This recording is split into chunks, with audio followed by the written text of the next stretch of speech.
मेरा नाम रमेश है। मेरी शादी रचना से हुई है और मैं अपने आप को बहुत खुशकिस्मत मानता हूँ कि मेरी शादी रचना से हुई है। रचना और मेरी शादी घर वालों की मर्ज़ी से हुई है। रचना बहुत सुंदर है। शुरुआत में मुझे लगा था कि वो मुझसे शादी को हाँ नहीं कहेगी, लेकिन जब मैं उसे देखने गया तब उसके स्वभाव का पता चला। बहुत अच्छा उनका परिवार था। रचना जब मेरे घर शादी करके मेरी ज़िंदगी में आई तब से मेरी ज़िंदगी बदल गई है। सभी मुझे कहते थे कि मैं बहुत खुशकिस्मत हूँ। अभी मेरी शादी को 3 महीने ही हुए हैं। मेरा सपना था कि मैं बड़े शहर में एक बड़ा शोरूम बनवाऊँ कपड़े का। मैंने रचना को इसके बारे में बताया।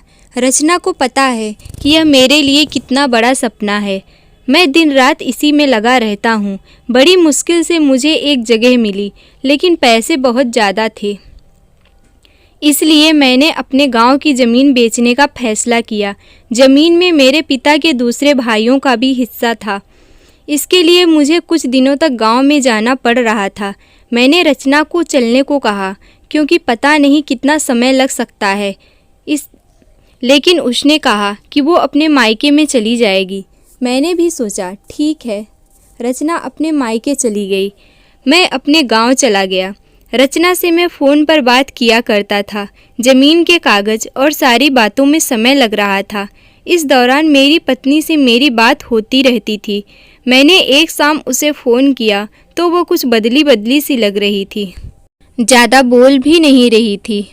मैंने पूछा क्या हुआ, तुम ठीक तो हो? वो बोली कि आपको कुछ बताना है। मैंने कहा कि बताओ, क्या बोलना चाहती हो? वो थोड़ी देर चुप रही और फिर बोली कि अभी नहीं, मैं आपको मिलकर ही बताऊंगी। मैंने भी कहा ठीक है, लेकिन मुझे नहीं पता था कि मेरी ज़िंदगी में इतनी बड़ी बात होने वाली है। अगले दिन दोपहर में मैंने जब रचना को फ़ोन किया तो उसने फ़ोन नहीं उठाया। मैंने भी सोचा कुछ काम होगा, इसीलिए मैंने उस बात पर ध्यान नहीं दिया। मैं सारा दिन अपने काम में उलझा रहा। काम भी ज़रूरी था, क्योंकि वो ख़त्म करके मैं जल्दी से रचना के पास वापस जा सकता था। दिन भर के काम के बाद मैंने फिर शाम को रचना को फ़ोन किया, लेकिन इस बार उसका फ़ोन स्विच ऑफ आ रहा था। मैंने फिर सोचा कि शायद किसी काम से गई होगी और मोबाइल स्विच ऑफ हो गया होगा। मैंने रात को फिर कॉल किया, क्योंकि दिन भर बात ना हो, लेकिन रात में ज़रूर हम बात किया करते थे। लेकिन रात में भी उसका फ़ोन स्विच ऑफ था। अब मुझे थोड़ी सी फिक्र हुई, लेकिन फिर मैंने सोचा कि वो उसके घर में ही है। अगर कुछ बात होती तो मुझे फ़ोन आ ही जाता। थोड़ा बहुत विचार करके मैं सो गया। मैंने सोचा कि उसके घर में किसी को फ़ोन करूं, लेकिन रात में उस समय फ़ोन करना मैंने उचित नहीं समझा, इसीलिए मैं सो गया। सुबह उठते ही मुझे यह ख्याल आ रहा था कि मैं रचना से बात करूं। सुबह भी मैंने फ़ोन किया, लेकिन अभी फिर से वही बात, उसका फ़ोन स्विच ऑफ ही था। अब मैंने उसकी मम्मी को फ़ोन किया, लेकिन उन्होंने भी मेरा फ़ोन नहीं उठाया। अब मुझे थोड़ी सी फिक्र होने लगी थी, क्योंकि किसी से भी मेरी बात नहीं हो रही थी। करीब 3 दिन तक ना रचना का फ़ोन आया, ना उसकी माँ का। मैं अपने काम में लगा रहा। फिर एक शाम मेरी सास का फ़ोन आया। मैंने पूछा कि रचना कहाँ है? वो बोली रचना अपनी एक चचेरी बहन की शादी में गई है, शायद वहाँ नेटवर्क नहीं रहता। मैं भूल गया था। रचना ने मुझे बताया था कि वो वहाँ जाने वाली है। मेरी चिंता थोड़ी सी कम हो गई और अब मैं वापस अपने काम में लग गया। मुझे भी लगा कि शायद वहाँ नेटवर्क नहीं होगा, इसलिए बात नहीं हो पा रही है। रचना वहाँ 5 दिन रुकने वाली थी, इसलिए मैंने सोचा कि शायद 5 दिनों तक मेरी रचना से कोई बात नहीं हो पाएगी। मेरा काम भी लगभग ख़त्म हो गया था। मेरे हाथ में पैसे 2 से 4 दिन में आने वाले ही थे। जैसे ही मेरे हाथ में पैसे आए, मैं वहाँ से निकल गया।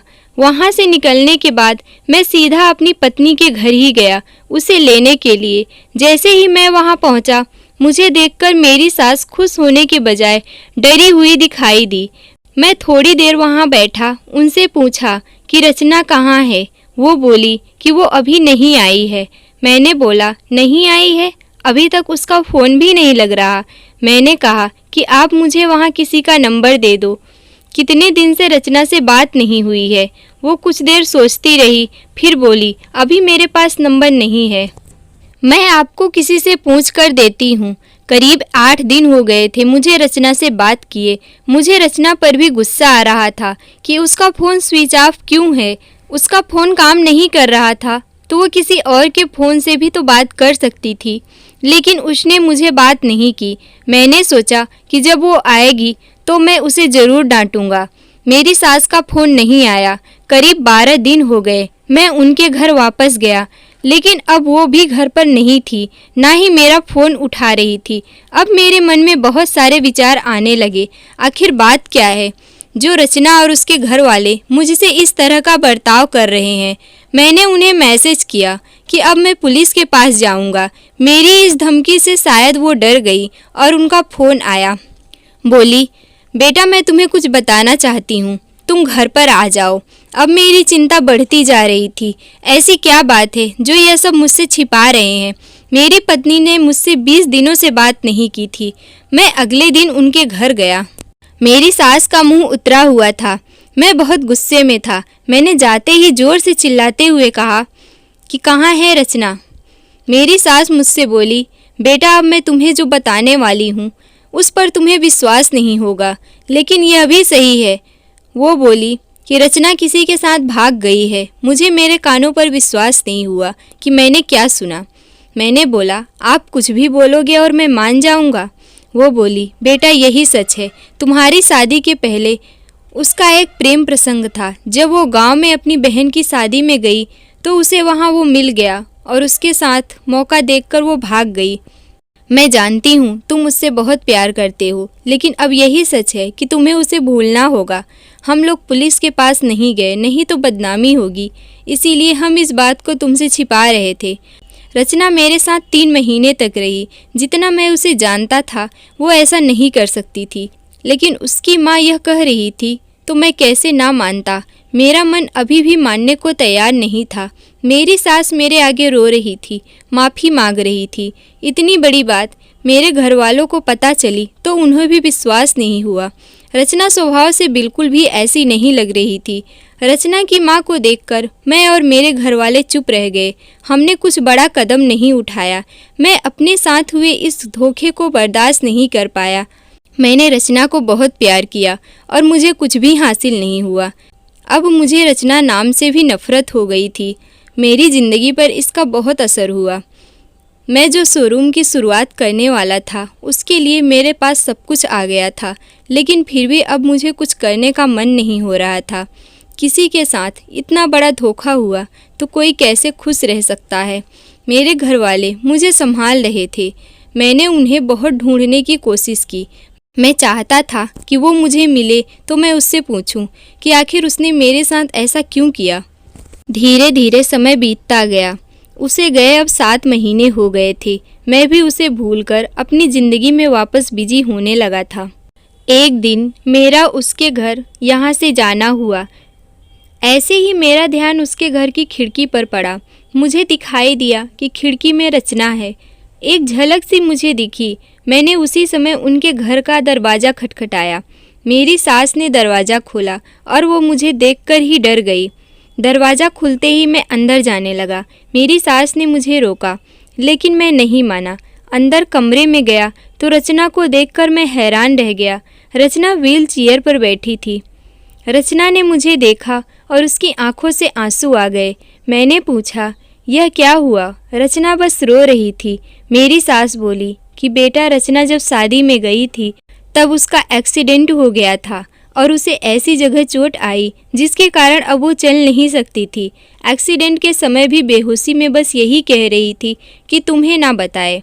वो बड़े काम के लिए गए हैं। डॉक्टर ने जब बताया कि हो सकता है रचना अब ना चल सके और इलाज पर बहुत ज़्यादा पैसा लगेगा, तब भी मैंने कहा कि दामाद जी को बता देते हैं।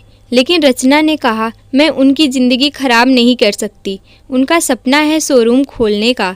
उनकी ज़िंदगी में जाऊंगी तो उन पर बोझ ही बनूंगी। इसीलिए रचना ने यह झूठ तुम्हें कहने को कहा। ताकि तुम उसे भला बुरा कहकर उसे भूल जाओ, उससे नफरत करो। मेरी पत्नी मुझसे इतना प्यार करती थी। मैंने उससे कहा कि रचना, अगर मेरे साथ ऐसा कुछ हो जाता तो क्या तुम मुझे छोड़ देती? रचना ने रोते हुए कहा, ऐसा मत बोलो। रचना ने कहा, मैं आपकी दोषी हूँ। एक्सीडेंट में हमारा बच्चा जो मेरे गर्भ में था वो भी नहीं बचा। आप मुझे भूल जाएं, दूसरी शादी कर लीजिए। मैं आप पर बोझ बनकर नहीं रहना चाहती। रचना की आंखों से आंसू नहीं रुक रहे थे। कितने दिनों तक उसने इसे रोक कर रखा होगा। मैंने रचना को बीते कुछ महीनों में ना जाने क्या कुछ नहीं कहा, लेकिन अब वो रचना को एक पल के लिए भी अपने से दूर नहीं रखना चाहता था। मैंने रचना की एक बात नहीं सुनी। मैं रचना को अपने साथ ले आया।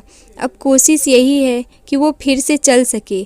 मैंने मेरा शोरूम बेच दिया और अच्छे से अच्छे अस्पताल में रचना को दिखाया है।